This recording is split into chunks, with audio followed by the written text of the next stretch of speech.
The last few years haven't always been a smooth ride for Matt Meyer. Fortunate to have some really helpful and awesome friends. Thankfully, Matt has a history of navigating rough terrain. For 10 years, Matt raced motocross professionally throughout the Midwest. The turning point, February 1st, 2014, at the U.S. Cellular Arena. I ended up breaking my back and becoming a T5 paraplegic. Ride it down. After being launched chest first into the peak of a jump, Matt became paralyzed from the middle of his chest down. Pretty much just kept it low key for the first, I'd say 2 years. It didn't take Matt long to get back behind this wheel. If you ever driven a boat, you push it forward to go and then pull it back to decelerate. So for my car, it's the opposite, which you push it forward for the brake and then back for the gas. But going the speed limit isn't Matt's style. He missed the physical side of motorsports. It felt like there was a part of me that was gone. So Matt decided to shift gears and go full speed in a new direction. Feeling the throttle and feeling the brakes and getting the real feel is awesome. Matt is back on the racetrack. Got down to one of my lowest lap times, so I was pretty happy with that. Matt has been dreaming of burning up tires since his recovery in the hospital. 2 weeks out of my accident, we already were like looking at videos of go-karts. But it took time to buy a cart and order all the right parts. In May, he got out on the track for the first time. The first session was just kind of like more of a joyride. To the second time was like pushing it and trying to go faster. Matt is still training, but wants to start racing next year. Try to go and jump behind some of the faster guys and learn something from them. Out on the raceway, it's hard to distinguish Matt from any other driver. Got down to one of my lowest lap times, so I was pretty happy with that. Upon close inspection, you'll notice his cart doesn't have pedals. My feet actually get strapped into the chassis where the pedals would be, and then I have a jet ski throttle for the gas. His friend Jamie Tennis is here to help with unloading, prepping the cart, and getting Matt in and out of the vehicle. Some people don't understand it, but if you're a racer, you do. When Matt spins out, Jamie runs onto the track. This week it's been a lot better. He's been gaining some time a little bit on the track. He's getting a little bit more confident out there. But independence is important to Matt.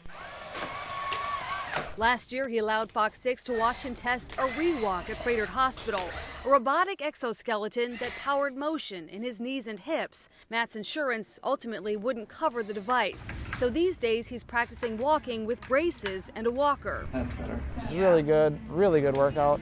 My upper body is getting stronger every time I do it. Walking and racing, two things that are good for the body and the spirit. Matt proving he's got drive. Being back and being competitive at something that's a physically demanding sport is awesome.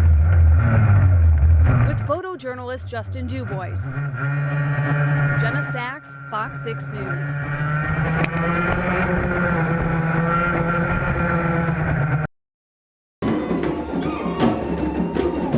It links us to the past. It links us to Africa.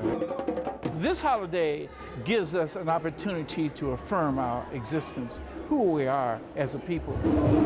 Inside the Wisconsin Black Historical Society in Milwaukee, there's a celebration of culture. Executive Director Claiborne Benson explains Kwanzaa is rooted in family values. And ways of conduct and behavior in a value system that helps people to be the best they possibly can. Celebrated for the last 50 years, Kwanzaa is observed daily from December 26th until New Year's Day.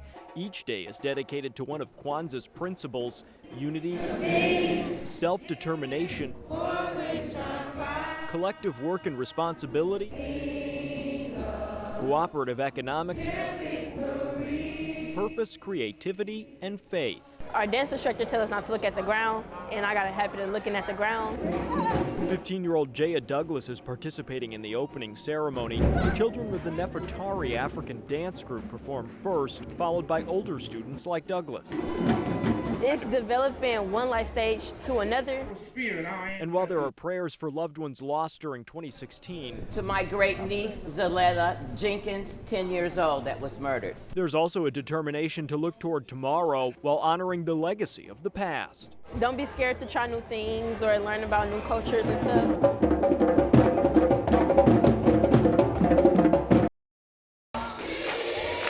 The joyful congregation at Christ Chapel, a testament to their leader. Our pastor was huge. He had lots of love. Tuesday, it was a church and community loving Pastor Mark Gates back. Tonight is a night of praise and worship, and that's one of the things our pastor loved to do. A standing room only crowd gathering to sing and pray in Racine. A room packed with joy in the midst of a family's and community's heartache. I miss him, but so I got a hole in my heart.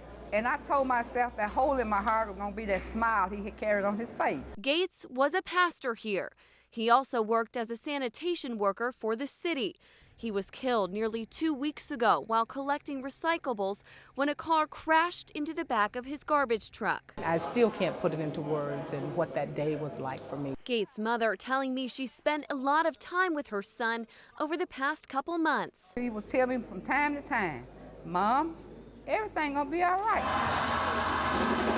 The 48-year-old pastor leaving behind a wife, mother, father, 2 brothers, and a legacy of love. He had a good heart, a good heart.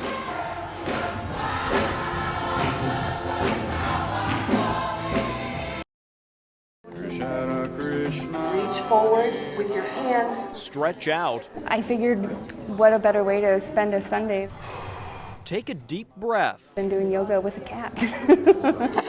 And keep your downward-facing dog Up dog. to a minimum. Push back to down dog. Welcome to cat yoga, a class offered at the Humane Society of Jefferson County that's proving so popular. There's nothing around us like that. People like Jennifer Murray are driving 70 minutes from across the Illinois border to be a part of it. I thought it'd be cool just to do yoga with cats. Like, that just sounded really fun. Bring them down 1/3. Kim Erickson has been a volunteer with the shelter for several years and only just recently decided to complete more than 200 hours of training to become a certified yoga instructor. I love animals, and this gives me a way to come in and see the new dogs and love on them and love on the cats. She started this class in January, her first as a teacher, Calm your breathing. not knowing what to expect. My first class, we had 25 people signed up, and we had 67 people in here. The Humane Society has since limited the number of participants to 30, requiring everyone to sign up, sometimes weeks in advance. Over that right leg. But Erickson had one request when drafting a plan for this class. This is a very untapped area, I think, when it comes to yoga. She wanted to offer it for free, giving participants the option to instead make a monetary donation of their choice to the shelter. People have been extremely generous, and I think we're probably coming out financially better just asking for a free will donation than if we were charging. This is Meowie Poppins. Sarah Lestusky is the community outreach coordinator for the Humane Society of Jefferson County. We have a lot of fun here, more fun than we probably should have. Come back up. She says each session has generated $100 for the shelter, and it's hosting yoga classes just about every Sunday. By now you're probably wondering, who is this class really for? What's the benefit for the cats? Oh, it's huge. It's huge because, as you can see, a lot of them spend the majority of their day here in cages. Cat yoga is just as much for these felines as it is for yoga fans. Most of the cats we get in are strays. All of the cats running around are up for adoption. This is an opportunity for them to not only get some exercise, but also a chance to socialize with other cats. More importantly, they're making an impression with potential new owners. What if they offered dog yoga? Oh, I'd be there. Definitely. Definitely.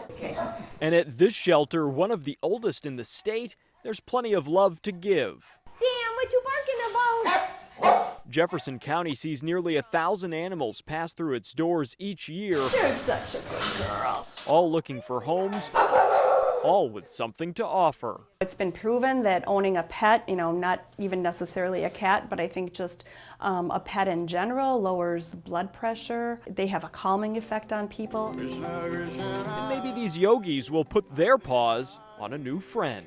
Someone might adopt a cat that might not have considered it, just because you hang out with them and you fall in love with them and you see that, like, this guy, like, this one's awesome, he's been hanging out with us the whole time. Roll onto your back. In Jefferson, Brett Lemoyne, Fox 6 News.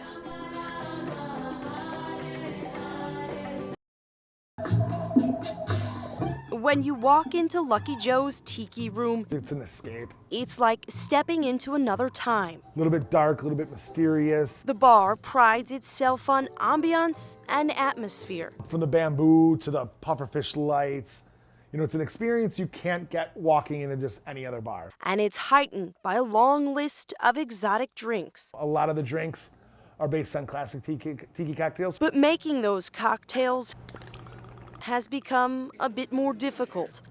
The price of a key ingredient has shot through the roof. You're talking lime juice being more expensive than the alcohol itself you're putting in per ounce. The price of limes has gone up dramatically.